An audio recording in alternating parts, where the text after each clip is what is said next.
Don't make a scene, that's all there is to it. Understand? With that single, cutting remark from my half-sister Kelly, all the joy and anticipation I'd been holding on to shattered in an instant.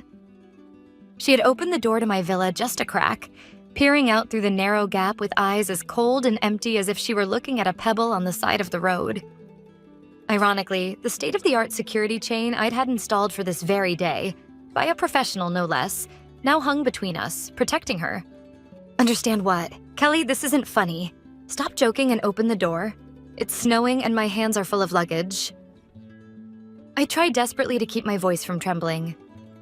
This villa, my castle in the sky, was something I'd built with the profits I'd earned from endless days and sleepless nights. Tracking the markets, investing every gain from crypto and stocks into this dream.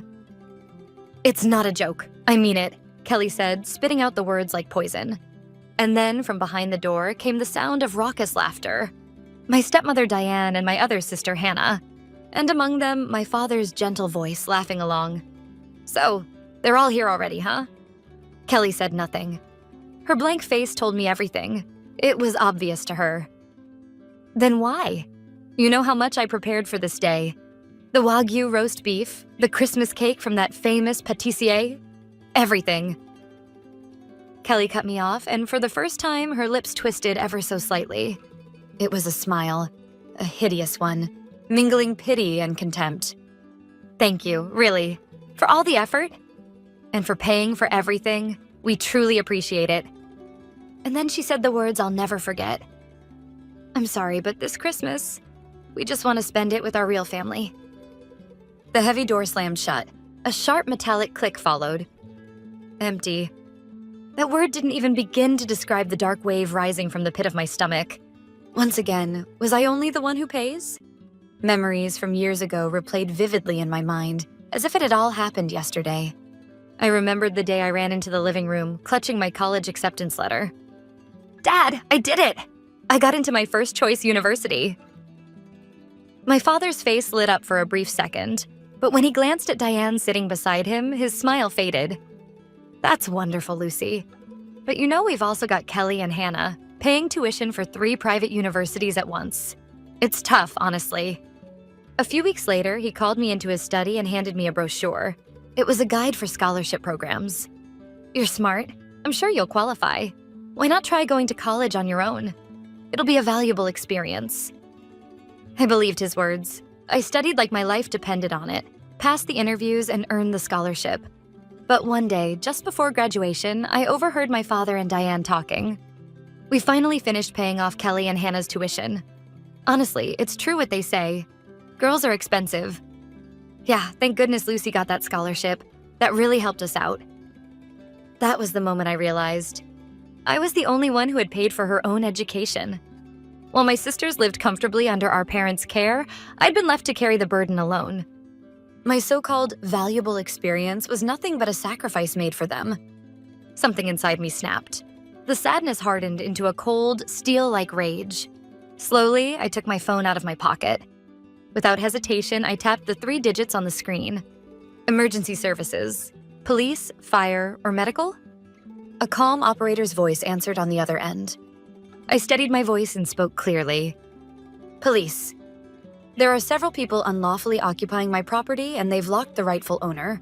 Me. Outside. The operator asked for my name, address, and the details of the situation in an official tone. I simply stated the facts as they were. They were no longer my family. Just trespassers.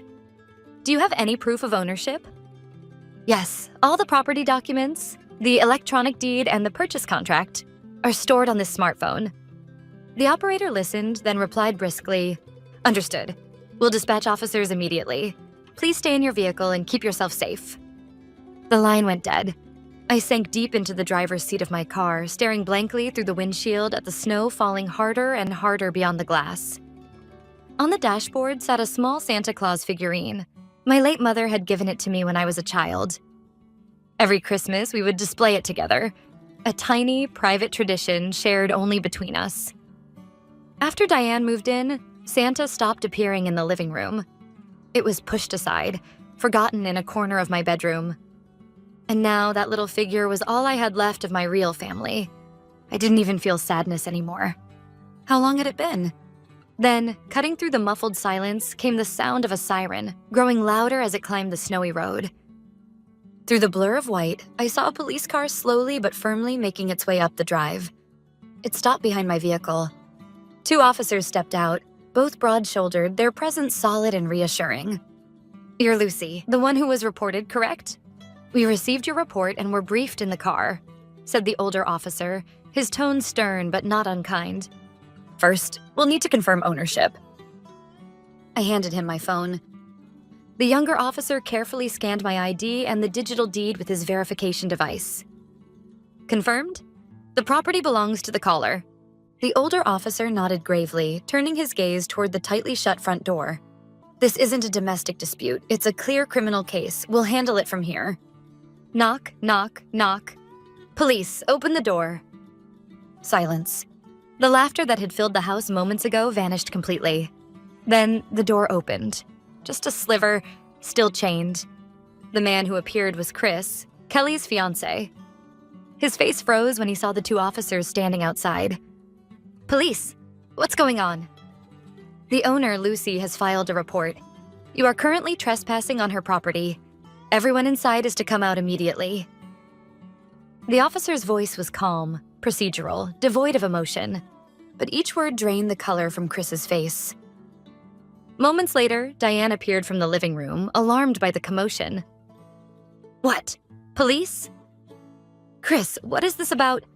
Her anger faltered the instant she saw the uniforms. "Oh, officers, has something happened?" "My goodness, out here in this weather, you're working so hard." She smiled sweetly, pretending innocence, her voice dripping with false warmth. "Ma'am, drop the act," the older officer said flatly, slicing through her performance. "It's already been confirmed that you and the others locked the rightful owner out of her own home. This constitutes unlawful entry and occupation of private property." "A crime," Diane's voice cracked. "Don't be ridiculous. This is our daughter's house. What's wrong with spending Christmas as a family?" That was when I stepped forward from behind the officers. I met Diane's eyes head-on. "Your daughters are Kelly and Hannah, aren't they? You told me just minutes ago that I'm not part of your real family and you threw me out." At my appearance, Diane gasped and her face flushing crimson. "Lucy, how could you do this? Bringing the police into a family matter? Do you want to disgrace us?" "The only ones disgracing this family are you," I said, cutting across her words, firmly for the first time in my life. "This is my house, and you are nothing but intruders who broke in without my permission." At my first ever rebuttal, Diane was momentarily lost for words. Then, as if remembering her role, she collapsed dramatically into my father's arms, sobbing like a tragic heroine finally undone. "Honey, listen, Lucy's treating us like criminals." My father looked from me to the officers, his face tight with discomfort. Then came the same tired line he'd used my whole life. "Officers, please. This is just a misunderstanding, a small family issue. I'm sure we can resolve it peacefully if we talk." As I looked at him, another memory, buried deep but still burning, rose to the surface once more. When I was in high school, Kelly once framed me for breaking a window that belonged to the school. Of course, I was innocent. But when my father was called to the school, he gave me no chance to defend myself. Out of regard for Diane and Kelly, he simply apologized to my homeroom teacher on my behalf. "It was all my daughter's carelessness. I'm very sorry." On the way home, he turned to me and said, "Lucy, don't make things worse. If you just endure it, everything will stay peaceful." My father had always cared more about keeping the peace than telling the truth. And the one who paid the price for that peace was always me. "Sir?" The older police officer cut through my father's excuses, his tone cold and final. "I'm afraid this can't be dismissed as a misunderstanding. According to our verification, ownership of this property lies entirely with Lucy. None of you have the right to remain here, not for a single second, without her permission." Then, in a voice that carried clearly to everyone present, he delivered his final warning. "This is an official eviction order under the law. You have 5 minutes to gather your belongings and vacate the premises. Failure to comply will result in immediate arrest for unlawful entry and refusal to leave private property."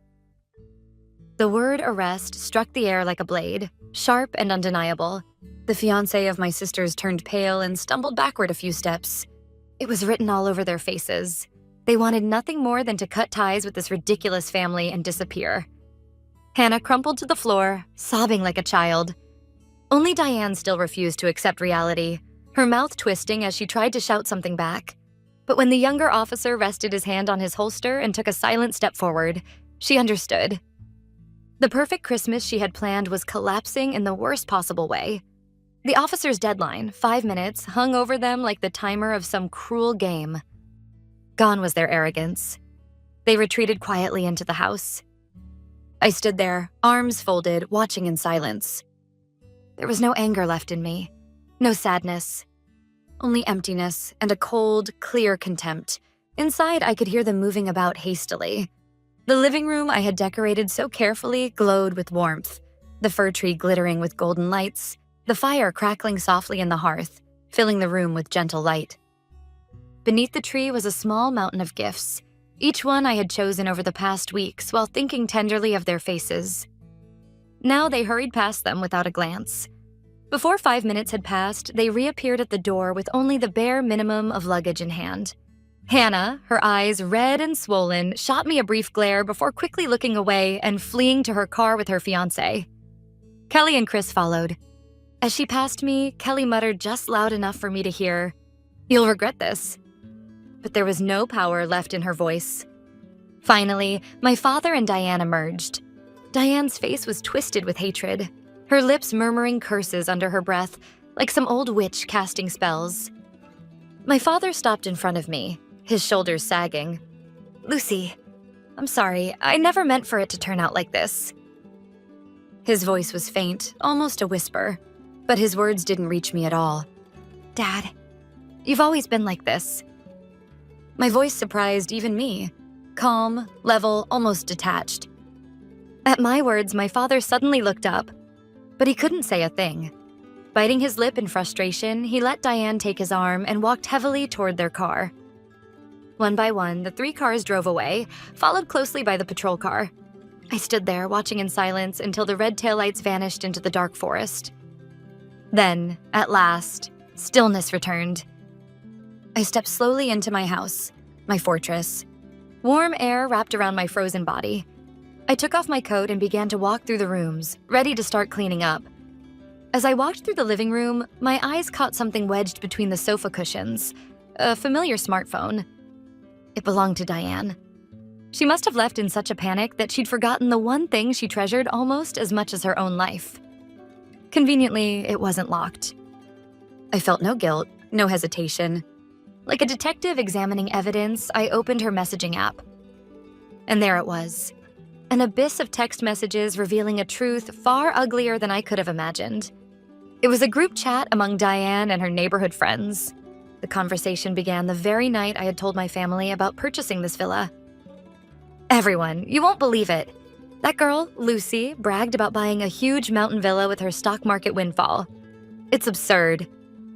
Oh, right, she's your stepdaughter, isn't she, Diane?" Exactly. And the audacity. She says she's hosting Christmas there this year. Of course, she's paying for everything herself. I suppose she just wants to show off. Well, I'll play along for appearance's sake. My hand trembled with fury as I scrolled.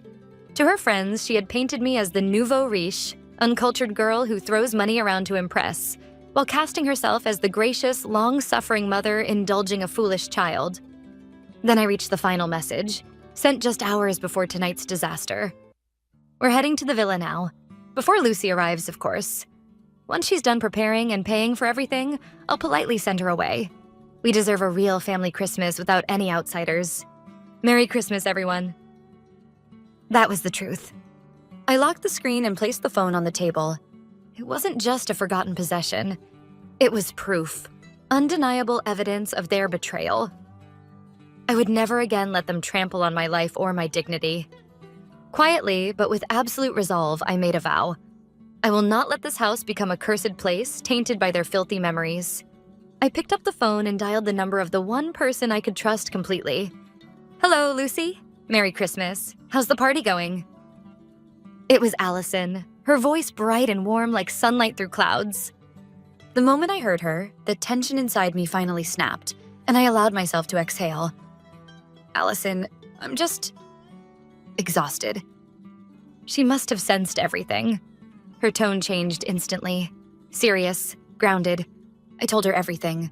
Every detail, every word, without leaving a single thing out. When I finished, there was a long silence. Then, in a voice trembling with controlled anger, she said, I see. I'm coming over, right now. Not alone. Steve, Jenny, and Paul are with me. We're your real family, Lucy. We'll turn this awful Christmas into the best night of your life. Wait for us. Before I could reply, she hung up. Her words, fierce and unwavering, lit a small, precious flame inside my frozen heart. With a firm, all right, I gathered myself and stood up. To prepare for their arrival, I began by erasing every trace of their presence. Every hateful remnant left behind in the living room. Every glass they had used went straight into a trash bag. I stripped the tablecloth and replaced it with a new one. Then I turned to the fireplace. 7 Christmas stockings hung above it. I took down 6 of them, leaving only my own, and threw the rest into the fire without hesitation. The red felt curled and blackened as the flames devoured it. I watched in silence. It was a ritual of farewell, my final goodbye to the person I used to be. 2 hours later, headlights cut through the falling snow, climbing the hill toward the villa. When I opened the front door wide, I saw Allison, Steve, Jenny, and Paul standing there, their faces worried but glowing with warmth. Lucy. Everyone. We said nothing more. We just held each other tightly.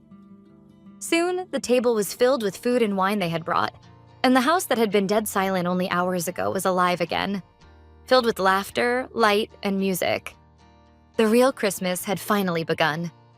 It's been a rough night, but here's to Lucy, and to the start of her new life. Cheers! Cheers! I raised my glass, surrounded by the warmth of my friends' laughter, and felt gratitude swell in my chest. The events of the day had stripped me of a false family. But in return, they had shown me what true friendship really meant. When the party had settled a little, I called Allison and Steve, who worked at a law firm, into the study. On the table between us, I placed Diane's smartphone. The evidence. I want you to see this. I opened the group chat and showed them the messages, the sickening exchanges that had mocked and deceived me. Steve read through them slowly, his calm demeanor unbroken, though a deep frown furrowed his brow. When he finally looked up, his voice carried the weight of his profession. Lucy, this is worse than you think, especially this group chat. It's damning. In the right hands, this could destroy Diane's social credibility entirely. Allison leaned forward, eyes wide. What do you mean? You're not planning to leak this online, are you? Steve shook his head firmly. No, that's not our way. What we'll do must be smart, precise, and above all, legal. Lucy, you're not seeking revenge. What you want is justice. To make them face the weight of their actions within the bounds of the law. Am I right? I nodded firmly. Exactly. I don't want to stoop to their level, but I'm done being silent. Steve's plan was meticulous. First, he would preserve every line of the chat, especially the messages where Diane ridiculed me and detailed her plan. They would be archived as legally valid evidence. Next, we would calculate every cost from the Christmas party down to the last cent. Food, decorations, transportation, even the damaged property. Then, a formal letter of demand for compensation would be sent to my father and Diane by certified mail, accompanied by the report and the selected chat excerpts. They'll probably ignore it, or try to negotiate the amount down. When Steve finished his sentence, his lips curled into a faint, knowing smile. That's when we play our next card, the chat itself. If they refuse to settle, we'll inform the appropriate authorities, your father's company's compliance office and the board of Diane's social association. Not a threat, just the truth presented where it belongs. It was not a violent threat. It was simply the exercise of a rightful act, reporting facts as facts to the proper authorities. For someone like Diane, who prized reputation above all, it would be worse than any prison sentence. So, Lucy, what do you say? Steve asked me. This is the strategy I propose for your fight. Without a moment's doubt, I met his gaze. Do it, exactly as you said. A few days after Christmas, the certified letter was sent from Steve's office, addressed jointly to my father and Diane. Inside were a detailed summary of the incident, a formal claim for damages down to the last item, and an attachment containing carefully selected excerpts from the chat. Just enough to show the truth.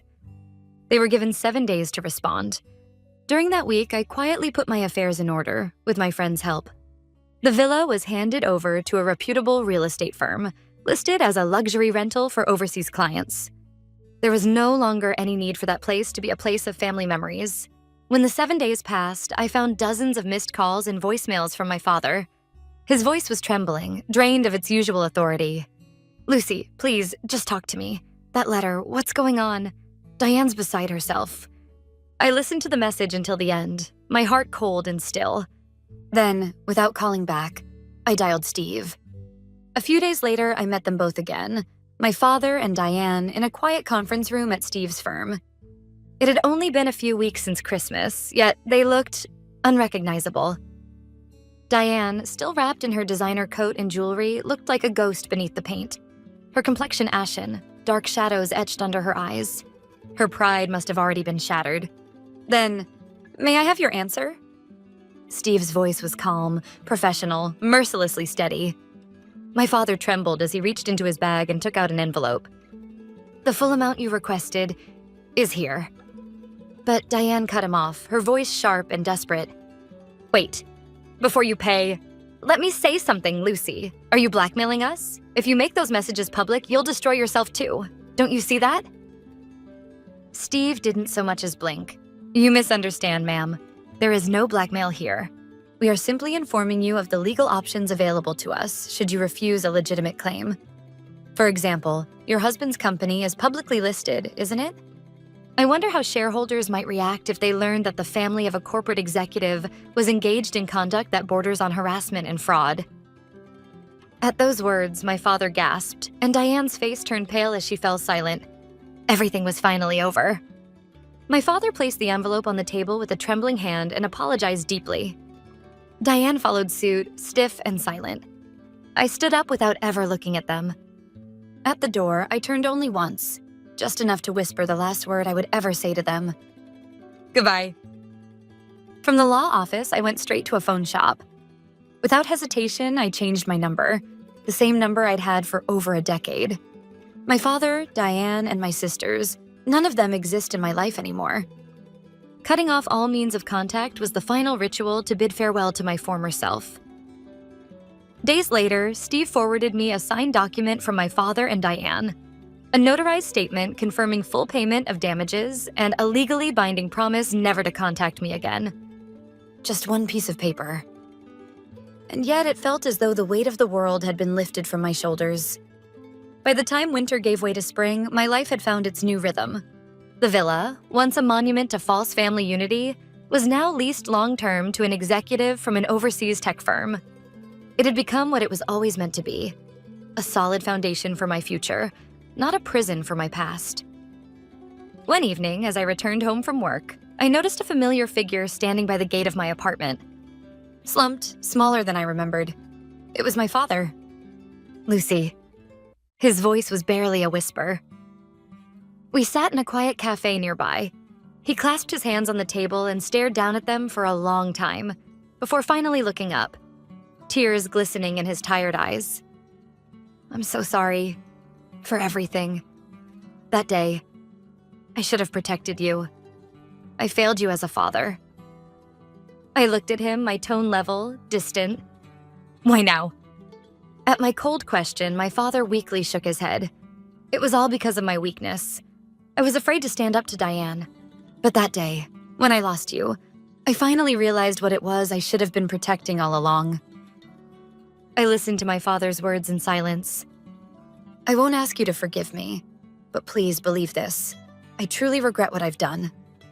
After a long pause, I finally spoke. "I'll accept your apology, but forgiveness is another matter entirely. And there's one absolute condition." I met his eyes and said, "From now on, if you still wish to have any relationship with me, it will be only when you're alone. I want nothing more to do with Diane or your so-called real family. Don't even speak their names in front of me again." That was the new boundary I drew, for the sake of my own life. My father nodded sorrowfully but firmly. After leaving the cafe, I walked home alone, and as I did, I began to truly feel the weight of what I had gained. No longer did I have to endure for anyone else's sake. Who to forgive and who to let go. Every rule in my life was now mine to decide. I had lost many things, yes, but in exchange, I had gained the freedom to take control of my own life, a freedom that shone with a brilliance beyond anything I had ever known. My true life was beginning, right here, right now.